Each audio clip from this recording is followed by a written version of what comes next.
राधे राधे महाराज जी। महाराज जी, श्री कृष्ण जी का सबसे पावरफुल मंत्र कौन सा है? सबसे हल्का मंत्र पहले हमें बता दे तो पावरफुल हम बता दें। भगवान के सब नाम में, सब मंत्रों में समान शक्ति विराजमान है, कोई हल्का नहीं है। नहीं, भगवान का सब नाम समान है। अनंत नाम है, अनंत मंत्र है, अनंत ग्रंथ है, अनंत पंथ है, सब समान है, क्योंकि भगवान भगवान है। इसलिए कभी ऐसी भावना न करे कि ये तो हल्का मंत्र है, ये तो हल्का नाम है, वो बहुत गरु नाम है। ये सब नाम समान है, सब में समान सामर्थ्य विराजमान है। जो नाम हमें प्रिय लगे उसी को जपना चाहिए, या जो गुरुदेव नाम मंत्र दे दें उसको जपना चाहिए। ऐसी भावना न रखनी चाहिए कि कोई हल्का मंत्र है या कोई बहुत पावरफुल मंत्र। सब पावरफुल हैं, जपने से है। अगर हमें बहुत पावरफुल मंत्र मिल जाए और हम जपे ना तो हमें कोई लाभ नहीं मिलेगा। और हम राम राम कृष्ण कृष्ण जपें, इसी से पावरफुल हो जाएंगे हम। जप के तो देखो, केवल भगवान का नाम जप के देखो आपके अंदर कितनी अपार सामर्थ्य आ जाती है। नाम जप, भगवान के सब नामों में समान सामर्थ्य है। अवनी जी। राधे राधे। राधे राधे महाराज जी। महाराज जी, हम ऐसा क्या करें कि जीवन में हमारी वजह से कभी किसी को दुख ना पहुंचे और हम अपनी सभी जिम्मेदारियों का निर्वाह पूरे कर्तव्य परायणता से। नाम जप करोगे तो आपकी बुद्धि शुद्ध रहेगी, और शुद्ध बुद्धि ही ठीक आचरण करवाती है। न्यायाधीश ठीक हो तो न्याय ठीक होगा।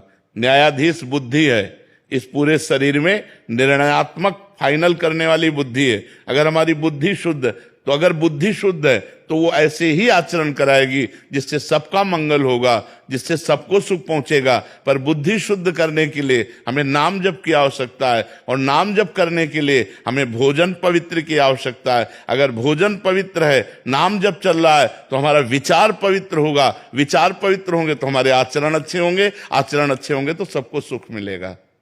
चाहत। राधे राधे। राधे राधे महाराज जी। महाराज जी, नाम जप करने पर भी अगर आनंद और प्रेम नहीं आ रहा तो महाराज जी। तो पूर्व के पाप नष्ट हो रहे हैं, चिंता मत करो। वो फ्री नहीं जा रहा, वो व्यर्थ नहीं जा रहा, वो काम अपना कर रहा है। आपके अंदर जो जलन है, जो अशांति है, वो आपके पूर्व जन्मों के पापों का नाश कर रहा है। और जहां नाश हुआ तो आनंद आ जाएगा, फिर एक नाम में भी रोमांच हो जाएगा। जब तक आपके पाप नष्ट नहीं होते तब तक बिल्कुल रूखा सूखा हृदय रहता है, मन भागता रहता है। नाम जपो तो खींचना पड़ता है, और जब उसी खींच खींच कर जपते जपते जहां पाप नष्ट हुए तो आनंद आ जाए। फिर तो रो रो करके प्रेम में डुबो डुबो कर राधा राधा, आंसू चल रहे राधा राधा, वो विकल होता जाता है। लेकिन ये तभी होगा जब पाप नष्ट हो जाएंगे। तो अभी पाप नष्ट हो रहे हैं, आनंद नहीं आ रहा, चिंता मत करो, वो आनंद देने वाला ही है, वो परमानंद प्रदान ही करेगा, व्यर्थ नहीं जाएगा नाम। नेहा त्यागी जी, दिल्ली से। श्री हरिवंश महाराज जी, आपके चरणों में कोटि कोटि प्रणाम। गुरुदेव, जब हम श्रद्धा और प्रेम से पावन नाम जप करते हैं तो उसका दिव्य प्रभाव हमारे जीवन में अनुभव होता है। महाराज जी, मेरी जिज्ञासा है कि क्या ये शुभ ऊर्जा उन प्रियजनों तक भी पहुंचती है, जैसे माता पिता जो धरती पर नहीं है, चाहे वो सूक्ष्म लोक, परम धाम या पुनर्जन्म की अवस्था में हो? क्या हमारे जप से उन्हें शांति और उन्नति प्राप्त हो सकती है? बिल्कुल मिलेगी। इस शरीर से जिसका जिसका संबंध रहा है, यदि ये पाप कर्म करेगा तो उन संबंधियों को दुख पहुंचता है, और यदि पुण्य कर्म करेगा तो सुख पहुंचता है। यदि भगवान का भजन करेगा तो कल्याण होता है। 21 पीढ़ियों का कल्याण हो जाता है, सामने शास्त्रों में पढ़ा है। तो माता पिता को तो भगवत कृपा प्राप्त हो ही जाएगी, यदि डट के भजन किया जाए और अपने को भगवत प्राप्ति हो जाए तब। ये तब है, 2-4 माला से नहीं है। ये निरंतर भजन करते हुए जब हम भगवत प्राप्त हो जाते हैं तो हमारा कुल धन्य हो जाता है। सो कुल धन्य उमा सुन, जगत पूज्य सुपनीत, श्री रघुवीर परायण जिह जन उपज विनीत। भगवान शंकर कहते हैं, हे उमा सुनो, वो कुल धन्य हो जाता है जिसमें विनय संपन्न गंभीर गुण वाला भगवान का भक्त पैदा होता है। जो निरंतर भगवान का नाम जप करता है वो अपने कुल को पावन कर देता है। नाम प्रसंग कहे तो उपदेश, जहाँ या धर्म धन्य सो देश, धन्य सो कुल जे जन्म भयो, धन्य सो तात, धन्य सो माय, संतत सकल सुनो चित लाए, श्री हरिवंश प्रताप। जो भगवान नाम जप करता है, भगवान नाम श्रवण करता है, भगवान नाम कीर्तन करता है, वो जिस देश में वास करता है वो देश धन्य हो गया। जिस कुल में जन्म लेता है वो कुल धन्य हो गया। माता पिता हैं वो धन्य हो गए, तो धन्य धन्य हो जाता है। सातरति सातरति सा लोकांतार्यति, वो खुद तर सकता है, खुद तर जाता है, लोगों को तार देता है जो भगवान का भजन करता है। भजन में बड़ी सामर्थ्य है, पर डट के भजन करे। 2-4 माला की बात नहीं, निरंतर भजन जो कर रहे हैं वो अपने कुल को भी पावन कर देते हैं। गुरविंदर कौर भाटिया जी, प्रयागराज। राधे राधे राधे महाराज जी, आपके चरणों में कोटि कोटि नमन।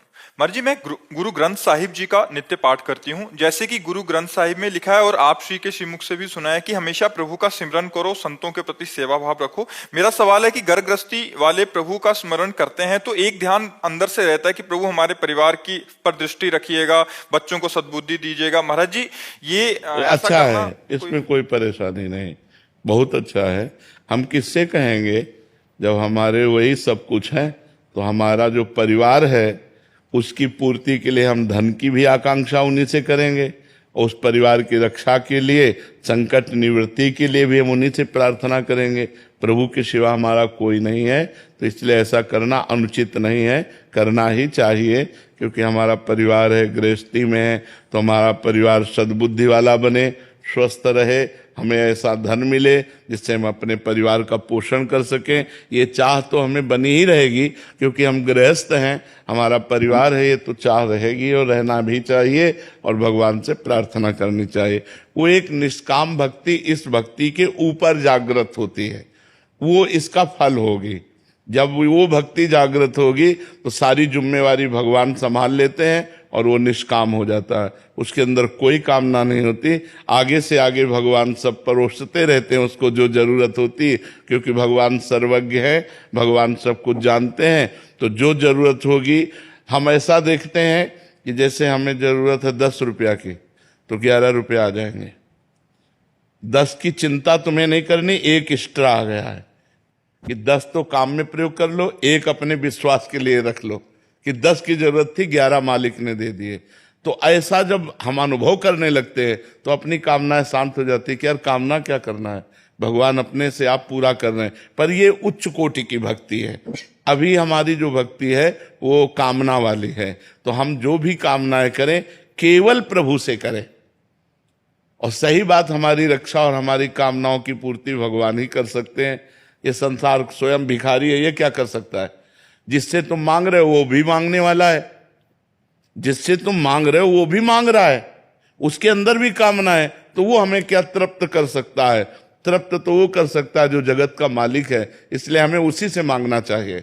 वो हमारा पिता है, वो हमारा स्वामी है, हम उससे मांग सकते हैं। पर मांग तभी पूरी होगी जब 2 बातें होंगी, या तो तुम्हारा अनुष्ठान जोर का होगा, भजन तो पूरी होंगी, या भाव जोर का होगा। भजन भी नहीं है लेकिन भाव लग गया कि प्रभु अब तुम ही बचा सकते हो, तो निश्चित चमत्कार हो जाएगा। जैसे द्रौपदी जी का अंतिम भाव जुड़ा कि अब तो कोई रक्षा करने वाला नहीं, तो गोविंद वस्त्र बन गए, भगवान के वस्त्र ही बन गए। जब गजेंद्र को पता चला कि अब की झटके में ग्राह मुझे डुबो देगा, तो हरि, तो भगवान उसी समय आकर के जब बिल्कुल एक तार कनेक्शन होगा तब तुम्हारी बात सुनी जाएगी। भगवान का फोन नंबर क्या है? भाव। भाव बिन सुनी पुकारे मैं कभी सुनता नहीं। और भाव पूरित टेर ही, टेर माने पुकारना, भाव पूरित टेर ही करती मुझे लाचार है। जब सब जगह से आशा विश्वास खत्म हो गया और एकमात्र भगवान का, तो चमत्कार प्रकट हो गया। जीवन में वही भक्त आगे बढ़ पाता है जब उसे भगवान की कृपा का अनुभव होता है कि इतनी बड़ी कृपा, मुझे इतना दुलार भगवान कर रहे हैं। तो ये तभी होगा जब केवल भगवान का आश्रय होगा। किसी वस्तु व्यक्ति का आश्रय तो चंद सहयोग कर सकता है, लेकिन हमें पूर्ण निष्काम भगवान बना सकते हैं। आपने दो तरीके बताए, एक था अनुष्ठान और दूसरा भाव। महाराज जी जैसे आपके श्रीमुख से सुना है कि भजन खर्च होता है, तो खर्च अनुष्ठान वाले में हमारा भजन जाएगा और भाव वाले में ये रहे, भाव में तो डायरेक्ट कृपा होगी, वो अलग सिद्धांत हो गया। जैसे एक है कि रुपया दे करके दुकान से खरीदना, और एक है कि दुकान वाला हमारा संबंधी, हमारा पिता है, हमारा भाई, हमारा, तो वो फ्री मिल जाएगी। तो भाव में संबंध बनता है। ईश्वर अंश जीव अविनाशी, अंश जो जीव है वो अपने अंशी भगवान से पुकार कर कह रहा कि अब आपके सिवा कोई नहीं, तो वो वहां भजन की बात नहीं रहेगी, वहां भाव की बात है। भाव से सीधा कनेक्शन की पूर्ति होगी। मेरा बेटा चला गया महाराज जी। क्या कह रहे हैं?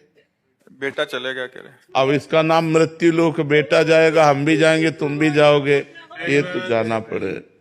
देखो हाँ, ये तो धैर्य रखना पड़े। इसका नाम क्या है जानते हो? इस लोक का नाम मृत्यु लोक। यहाँ सबकी मृत्यु होनी, ये है कि आज नहीं तो कल, कल नहीं तो परसों जाना है, हम सबको जाना है। जाने की तैयारी कर लो। जो पहले से तैयार न थे पछता कर चले गए। यहाँ से जाना पड़ेगा, अच्छे काम कर लो, दूसरों को सुख पहुंचा लो। मरना तो है ही यार, मरना तो पता नहीं किस सेकंड में है।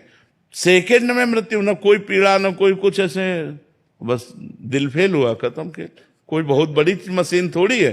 पानी का बुलबुला कब फूट जाए कोई पता नहीं, जैसे पत्ते में बूंद जो हिलगी है वो कब गिर जाए कोई पता नहीं, ऐसे हम कब मर जाए कोई पता नहीं। आज मिले तो सौभाग्य, कल मिलना हो कि ना हो, कब कौन कहाँ बिछुड़ जाए कुछ पता थोड़ी है। इसलिए नाम जप करो, रो मती, सबको जाना है, सबको जाना, कोई नहीं बचेगा, तुम भी जाओगी। नाम जप कर लो।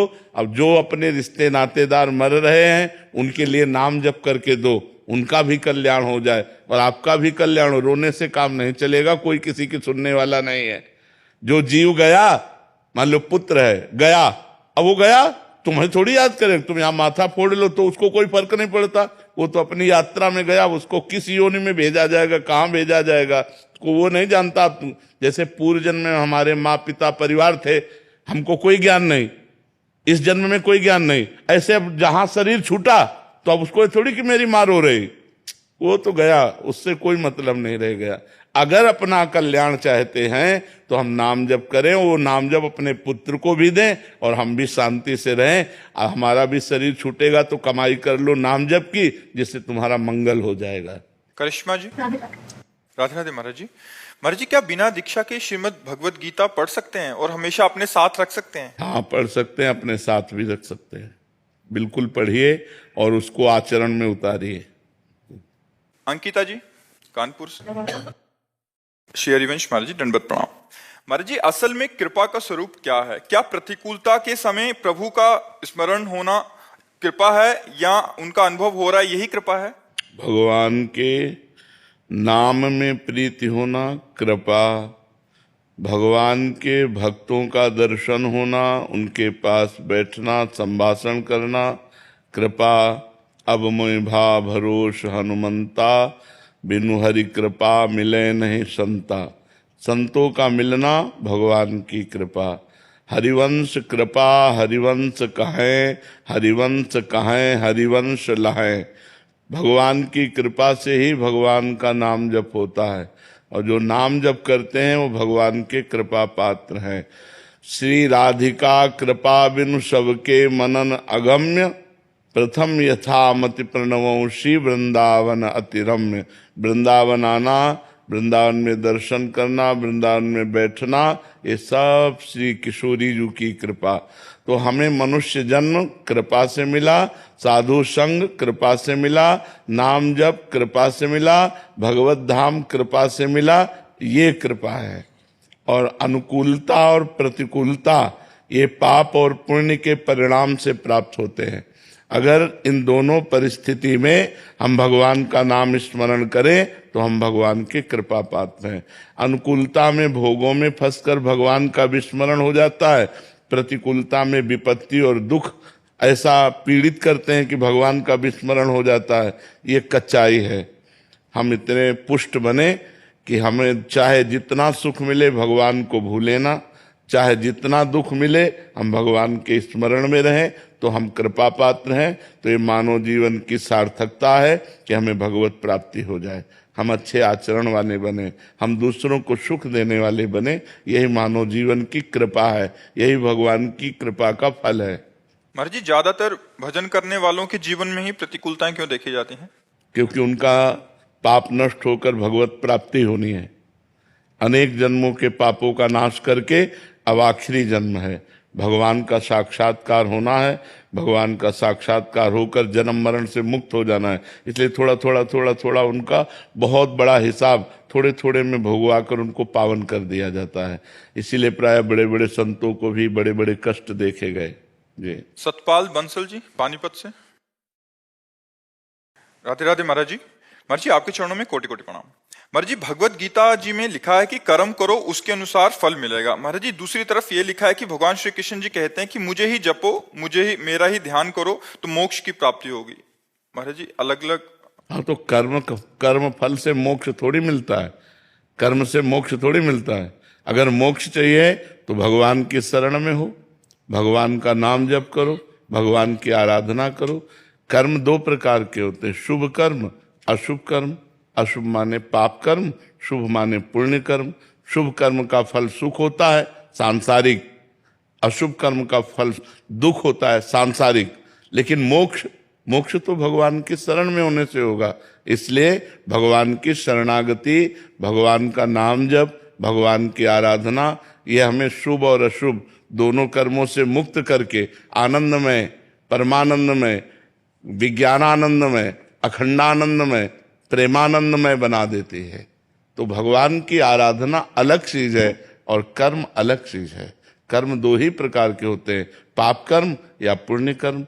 और पाप और पुण्य दोनों से अलग भगवान का भजन का मार्ग है, जो पाप और पुण्य दोनों को नष्ट करके भगवत प्राप्ति कराता है। जब तक पाप शेष रहेगा तब तक नरक भोगना पड़ेगा, जब तक पुण्य शेष रहेगा तब तक स्वर्ग भोगना पड़ेगा। पाप पुण्य दोनों अवशेष रहेंगे तो उनसे मिश्रित होकर मनुष्य देह की प्राप्त होती है। न पाप न पुण्य तो भगवान को प्राप्त हो गया, मोक्ष को प्राप्त हो गया। नम्रता जी। राधे राधे महाराज।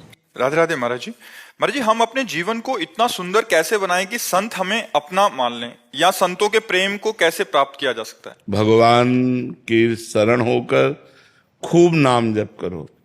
हम पूरे जीवन का अनुभव कहते हैं, यदि भजन नहीं करोगे तो कुछ नहीं है। भजन करो, सब कुछ प्राप्त हो जाएगा, जो चाहिए आपको। खूब भजन करो, भजन से ही सारे सद्गुण प्रकट होते हैं। देखो, गोस्वामी तुलसीदास जी जब राम नाम का आश्रय लिया तो महान हो गए। बिल्वमंगल जी कृष्ण नाम का आश्रय लिया, महान हो गए। अपने लोग राधा नाम का आश्रय लिया तो देखो, आप लोग कृपा करके दर्शन देने आते हैं। नाम का प्रभाव, केवल नाम। हमें लगता है यदि हम नाम जप करें तो हमारी सारी समस्याओं का समाधान हो जाएगा।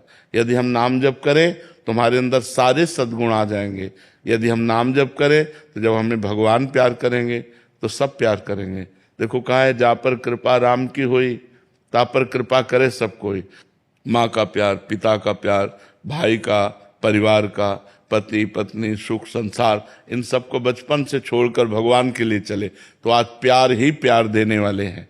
भगवान इतने रूपों में हमें प्यार कर रहे हैं। यदि हमने संसार से प्यार नहीं किया तो मालिक इतने रूपों में प्यार कर रहा है, तो वही आपको भी प्यार कर रहा है। पर आप भगवान से विमुख होकर के संसार में फंस रहे हैं। अगर आप नाम जप करें तो आपके अंदर ऐसे सद्गुण प्रकट होंगे कि भगवान आपको प्यार करेंगे। और जब भगवान प्यार करेंगे तो सब प्यार करेंगे आपको। संत, महात्मा, बड़े बड़े व्यक्त, अव्यक्त, ऋषि, मुनि, सब। जामवंत जी भगवान श्री राम से कह रहे हैं, जा पर नाथ करो तुम दाया, ताय सदा शुभ कुशल निरंतर, सुर नर मुनि प्रसन्नता ऊपर। हे नाथ, आप जिस पर कृपा कर दो तो देवता, ऋषि, मुनि सब उस पर कृपा कर देते हैं, सब उस पर प्रसन्न हो जाते हैं। तो भगवान का नाम जप करो।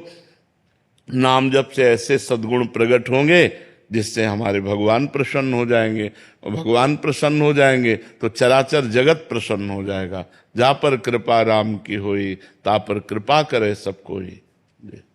मीनाक्षी शर्मा जी गाजियाबाद से। राधा वल्लभ श्री हरिवंश महाराज जी। महाराज जी, जैसे कि आप बोलते हो कि स्वाध्याय करना चाहिए, हमारा भगवान में दृढ़ विश्वास होता है। अभी मैं योग वशिष्ठ पढ़ रही हूँ, उसमें भक्त लीला का एक अध्याय है कि वो सरस्वती माता जी की भक्त होती है और उसके पति राजा पद्म की जब मृत्यु होती है तो वो सरस्वती माता का आवाहन करती है, तो वो लीला को चिदाकाश, चित्ताकाश, चिन्मयाकाश और भूताकाश के बारे में बताती है। महाराज जी, ये क्या आकाश? असल बात तो कोई कथा नहीं है, वो अपने ही शरीर की बात है। चित्ताकाश अंदर चित्त है ना, जैसे आप देखो स्थूल शरीर सो गया तो भूताकाश खत्म, अब जो स्वप्न होता है वो कहां होता है? वो चित्ताकाश में होता है। समझ पा रहे हैं हमारी बात? अगर थोड़ा ज्ञान होगा तो समझ पाओगे, नहीं तो योग वासिष्ठ ज्ञान ग्रंथ है, वो कोई भगवान की लीला कथा वाली बात नहीं है, वो ब्रह्मबोध के लिए है। उसमें जो सरस्वती जी लीला को उपदेश कर रहे हैं वो कई जन्मों का दृश्य दिखा रहे हैं। देख, पूर्व जन्म में तू यहाँ थी, पूर्व जन्म में ये राजा था, पूर्व जन्म में उसके तीसरे जन्म में ये था, उसके चौथे जन्म में था, उसको ज्ञान प्रदान कर रहे हैं। तो चित्ताकाश जब आप स्वप्न में देखते हैं तो चित्ताकाश में ही देखते हैं, जब एकांत में आप बैठते हैं तो आप चित्ताकाश में ही सब कल्पनाएं देखते हैं। समझ पा रहे हैं हमारी बात? ये ज्ञान की बात है। जैसे हम शयन किए हुए होते हैं तो स्थूल शरीर सोया होता है तो हमारा भूताकाश खत्म हो जाता है। अब हम अंदर जो देखते हैं नया संसार स्वप्न में, वो चित्ताकाश में देखते हैं। इसके बाद जब चित्ताकाश का भी नाश कोई कर दे तो फिर दिव्य लीला प्रकट होती है, वो चिन्मय आकाश। उस चिन्मय आकाश में चिन्मय लीला होती है, उसका परिचय नहीं प्राप्त हो सकता जब तक साधना नहीं होती। तो ये जो भूताकाश है, चित्ताकाश है, चिन्मयाकाश को चिदाकाश कहते हैं। चिदाकाश में सारी भगवान की लीलाएं होती है, रामावतार की लीला, कृष्ण अब भी हो रही है। इसी समय अनंत ब्रह्मांड है, किस ब्रह्मांड में भगवान की कौन सी लीला हो रही, ये बैठे, ये सिद्ध पुरुषों का ज्ञान योग का वर्णन है, वो कोई साधारण कथा नहीं है। जो लीला सरस्वती जी की है वो कथा नहीं है, वो इसी पूरे स्थूल शरीर, सूक्ष्म शरीर, कारण शरीर और अपने ब्रह्म स्वरूप, इसका वर्णन है। उसमें रति कराने के लिए वो कई जन्मों के दृश्य दिखा देती है सरस्वती जी। देख, इस जन्म में तो इसकी पत्नी हुई, इस जन्म में तो यहां थी, इस जन्म में तो ये पिता थी, इस जन्म में तो ये थी। वो जब पूरा दिखा देती तब उनको वैराग्य होता है, अरे मैं तो व्यर्थ में माया में फंसी हूं, तब उनको ब्रह्मबोध कराती है सरस्वती जी। महाराज जी, आप कह रहे हैं कि आप दिल के विशेषज्ञ डॉक्टर हैं। महाराज जी, आपने बताया कि जैसे कि आप बताते हैं कि एक बार कोई पुरुष किसी अन्य महिला को किसी अवस्था में देख लेता है तो उसका जीवन नष्ट हो जाता है, पर डॉक्टर होते हुए महिला मरीजों की जांच करनी पड़ती है। अगर बिना किसी कुभाव से ये सेवा मानकर किया जाए तो इसका कोई हानि तो नहीं होगी? नहीं, बिल्कुल नहीं होगी। अलग अलग पॉइंट हैं।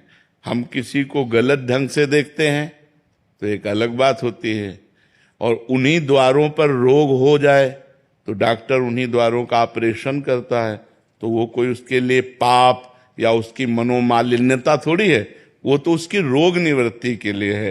मान लो शरीर है, किसी भी अंग में कुछ ऐसा हो सकता है, तो उस अंग के हमारे जो रोग निवृत्ति के ज्ञान हैं उनके द्वारा हम उसे गंदी भावना से नहीं देखते।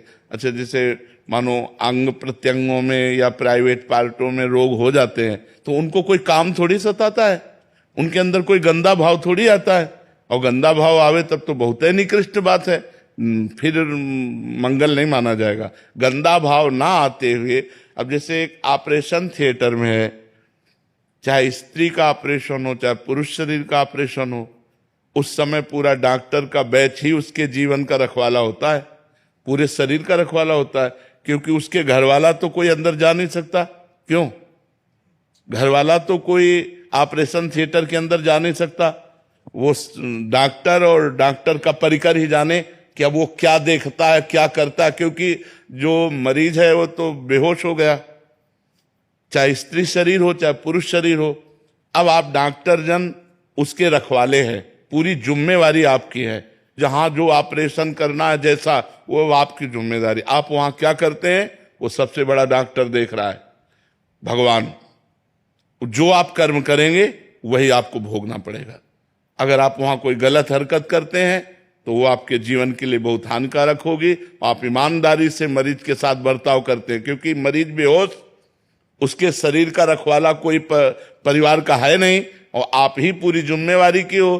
तो हमें लगता है 1000-2000 डॉक्टर में किसी एक की ऐसी मनोमालिन्यता हो तो नहीं कह सकते, नहीं, बकाया बड़ी ईमानदारी से मरीज के साथ बर्ताव किया जाता है और वो भगवान की पदवी प्राप्त करता है। लोग कहते भी डॉक्टर भगवान का दूसरा स्वरूप है, ऐसा माना जाता है। वो इसीलिए माना जाता है कि वो पूरी ईमानदारी से बर्ताव करता है।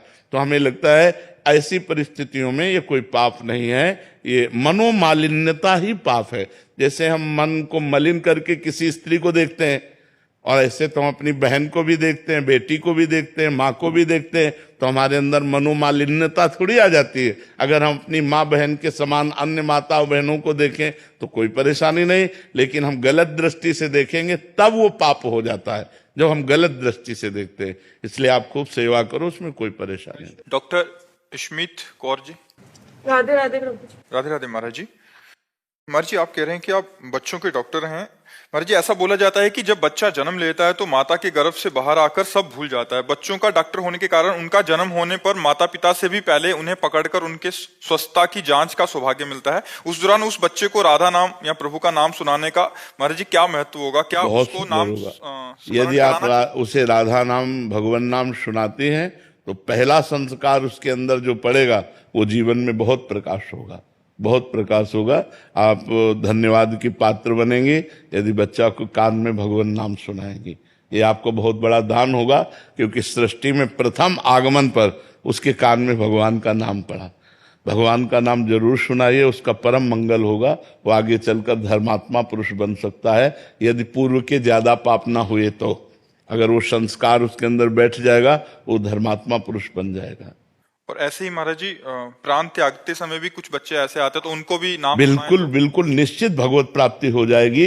अंतिम समय में यदि वो भगवत स्मरण नहीं कर पा रहा है, भगवत स्मरण करने की क्षमता होती है, लेकिन जब मृत्यु की दशा आती है तो क्षमता खो जाती है, तो यदि हम उसके कान में नाम सुना देते हैं तो जो स्मरण करने का फल है वही श्रवण करने का फल है, उसको निश्चित भगवत प्राप्ति होगी। जरूर सुना देना चाहिए। आसपास अगर किसी के प्राण निकल रहे हो, पशु पक्षी के भी, तो जाके राधा राधा राधा राधा राधा राधा, निश्चित उसको भगवत प्राप्ति होगी।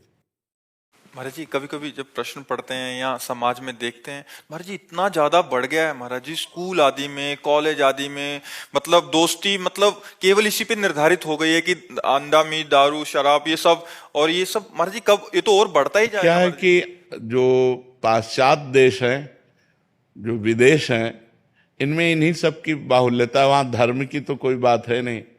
विदेशों का जो मूल उद्देश्य है वो भोग परायणता है। खूब धन कमाओ, खूब अच्छे अच्छे भोजन पाओ। अच्छे अच्छे का मतलब कोई पवित्रता से मतलब नहीं है, उनकी जो भावना में अच्छा हो, और भोग को सजा के भोगो। आज इस घाटी पे जा रहे हैं, आज उस पार्टी पे जा रहे हैं, और अपने यहाँ धर्म से जीना है। अपने यहाँ होता है धर्म को लेकर के चलना है। तो हमें लगता है हम अपने देश की बात समझें, हम अपने उद्देश्य, और आप उसका परिणाम देखिएगा। यदि आप ये सब नहीं खाते पीते हैं तो आपका एक स्वस्थ जीवन रहेगा, आपकी बुद्धि पवित्र रहेगी। नहीं तो बुद्धि ही भ्रष्ट हो जाती है। ब्रह्मचर्य, संयम, अगर संयम और ब्रह्मचर्य में तो तुम्हारे अंदर वो बल होगा जो बल मांस खाने से नहीं होगा। मांस खाने से आप चर्बी बढ़ा सकते हो, लेकिन आप संकल्प सिद्ध नहीं हो सकते। पूर्व के ऋषि मुनि ऐसे थे, लेकिन कुछ भी कर सकते थे, क्योंकि पवित्रता थी, सत्य संकल्प था। आज हमारी पवित्रता नष्ट हो रही है, आज हम अपवित्र भोजन पा रहे हैं। अगर ब्रह्मचर्य से रहो और पवित्र अन्न पाओ और डट के व्यायाम करो तो तुम किसी को भी परास्त कर सकते हो। डबल शरीर है, लेकिन आपके अंदर ब्रह्मचर्य तो हो सकता है आप ऐसे हो, लेकिन डबल शरीर वाले को आप गिरा सकते हो। तो आजकल लोगों के दिमाग में पता नहीं क्या भर गया है कि शराब पीना, अंडा खाना, मांस खाना, पता नहीं उनको क्या समझ में आता है कि क्या बल है। पवित्र भोजन पाओ, पवित्र विचार रखो, दंड बैठक मारो, तो जो आपका शरीर बनेगा वो मांस से नहीं बनेगा। मैंने पहले ही मांस लहसुन प्याज आदि सब त्याग दिया है, अब शराब भी छोड़ना चाहता हूँ, लेकिन दिल में एक लड़ाई चल रही है। ऐसा लगता है मेरे अंदर दो व्यक्ति हैं, एक कहता है सब त्याग दो, दूसरा कहता है कुछ साल बाद देखेंगे। मन में लड़ाई चल रही है महाराज जी, आपसे ये दो प्रार्थना है। दो होते हैं, कुमति सुमति सबके उर राही, नाथ पुराण निगम अस कहाई, जहां सुमति तहां संपत्ति नाना, और जहां कुमति तहां विपत्ति निधाना। अंदर एक सुबुद्धि होती है, एक कुबुद्धि होती है। सुबुद्धि आपको जोर कर रही कि छोड़ दो, कुबुद्धि कह रही यार अभी क्या, साल 2 साल फिर छोड़ देंगे। तो आप साल 2 साल जियोगे, गारंटी है। और अगर शराब पी करके मर गए तो नरक पहुंचोगे। तो छोड़ दो, आज से छोड़ दोगे? अच्छे आदमी, बिल्कुल। धन्यवाद। आप अपने जीवन को मंगलमय बनाइए, स्वस्थ रहिए और सुखपूर्वक भगवान का भजन कीजिए। यही हमारे जीवन का लाभ है कि अगर एक भी आदमी सुधर जाए तो हम अपने जीवन को कृतार्थ मानते हैं कि हमारा जीवन किसी के काम में आ गया। तो आज से शराब मत पीना और राधा राधा राधा नाम जप करना। महाराज जी माहौल बहुत कह रहे हैं, दोस्त ऑफिस घर जगह हर जगह चारों तरफ माहौल ऐसा है कि... लेकिन लंका के माहौल में विभीषण ने भक्ति कर ली, तो हम भारत के ऐसे माहौल में भक्ति कर सकते हैं। लंका के माहौल में, लंका का माहौल, और उसमें भी भक्ति कर ली विभीषण जी ने। तो हम अगर जो रही उत्तम प्रकृति, का कर सकत कुसंग, चंदन विष व्यापत नहीं, लपटे रहत भुजंग। चाहे जितने यार मित्र हो, हमारी तुम्हारी दोस्ती बस यहीं तक की है। अगर आप कहते हो कि शराब पियो तो हमारे दोस्त, तो हम तुम्हारे कभी दोस्त नहीं। हमारा दोस्त भगवान है। फिर मस्ती से चलना है। हम ऐसे दोस्ती करेंगे जैसे हमने कोई कसम खा ली कि हम ये नहीं करेंगे, तो फिर हम कह देते कि हमने कसम खाई है, हम ये काम नहीं कर सकते। तो यार कसम तोड़ो तो हमारी दोस्ती। तुम्हारे जैसे लाखों दोस्त अगर छूट जाते हैं तो भी हम कसम नहीं तोड़ेंगे, क्योंकि ये कसम ही हमें बलवान बना देगी। तुम दोस्त तो बिगाड़ने वाले हो। ये जो शराब पिलाते हैं, जो मांस खवाते हैं, जो बेविचार कराते हैं, ये गंदे दोस्त हैं। दोस्त वही है जो अच्छाई की तरफ ले जाए, बुराई की तरफ नहीं। आज वो प्यार से शराब पीना शुरू किया, कल आप नशा इतना आपको प्रेरित करेगा कि आपको पीना ही पड़ेगा, और परसों आपकी बुद्धि भ्रष्ट हो जाएगी। तो आपसे ऐसे गलत कार्य हो जाएंगे जिससे आपका जीवन अशांत हो जाएगा। इसलिए इसे छोड़ दो। छोड़ दिया? बिल्कुल। महाराज जी एक चीज और हो गई है महाराज जी, आजकल भजन भी कर रहे हैं कि ठीक है नाम भी जप कर लेंगे, मंगलवार को हनुमान जी का दिन है, उस दिन नहीं खाएंगे पिएंगे, शनिवार को शनि देव का वो है, बट संडे को तो अपना ही दिन है। नहीं महाराज जी ये भी बहुत चल रहा है कि भजन भी कर रहे हैं और साथ में मांस मदिरा इसका भी सेवन हो रहा है। नहीं, ऐसा नहीं। हम गंगा नहाया, इसके बाद नाले में लौट गए तो क्या फायदा हुआ गंगा नहाने का? गंगा नहाया और गटर के नाले में हम लौट गए तो फायदा क्या हुआ हमारा? गंगा नहाने का तो मतलब हम पवित्र रहें। जब हम छोड़ दिए, शनिवार को नहीं पाया, मंगल को नहीं पाया, तो हम हर दिन ना पाए। हम गंदे आचरण, अब रविवार को डट के पिया खाया तो मतलब क्या रह गया? ऐसा नहीं। छोड़ दो तो फिर पूरा छोड़ दो। आप खाते हो क्या मांस? है? छोड़ देंगे कह रहे। हाँ यार छोड़ दो, हमारे पास आए। वैसे हमारे पास आने से लोग डरते हैं कि जाएंगे तो बाबा छुड़वा देगा। तो यार अब आ गए हो तो छोड़ दो। शराब आपने छोड़ी, मांस आप छोड़ दोगे आज से पक्का?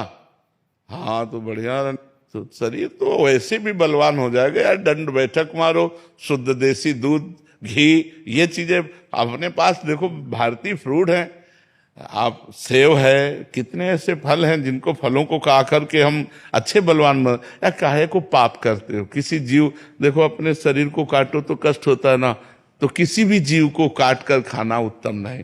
तो आज से छोड़ दिया पक्का? हमारी तुम्हारी दोस्ती पक्की? हाँ ठीक है। हमें बहुत अच्छा लग रहा है कि आप लोग सुधार की तरफ चल रहे हो, आप अच्छे मार्ग की तरफ चल रहे हो। अगर आप देखना 1 महीने में अगर आप अच्छा भोजन पाएंगे, घी पाएंगे, तो आपका शरीर कोई कमजोर नहीं हो जाएगा। आप ऐसे ही बलवान रहेंगे। और ये गंदी बातें छूट जानी चाहिए, नहीं इनका परिणाम फिर गलत होता है। मान लो आप बहुत स्वस्थ हो, लेकिन एक्सीडेंट हुआ और सब फैल गया रोड में, शरीर क्या करेगा? कर्मों का फल भोगना पड़ेगा। हमें लगता है भगवान के लिए हम जिए, अच्छे कर्म के लिए जिए। हर जीव जीना चाहता है यार, हर जीव जीना चाहता है। आप देखो ना, किसी भी जीव को देखो, हर जीव बचना चाहे। एक चींटी को भी पीछे ऐसे अंगुली लगाओ, वो भागेगी जितनी उसमें जान है, वो जीना चाहती है यार। मुर्गा हो, बकरा हो, गाय हो, भैंस हो, सुअर हो, क्यों खाते हो यार? क्या उनके बिना हमारा जीवन नहीं चल पाएगा क्या? क्या इस भोजन के बिना जीवन नहीं चल पाएगा?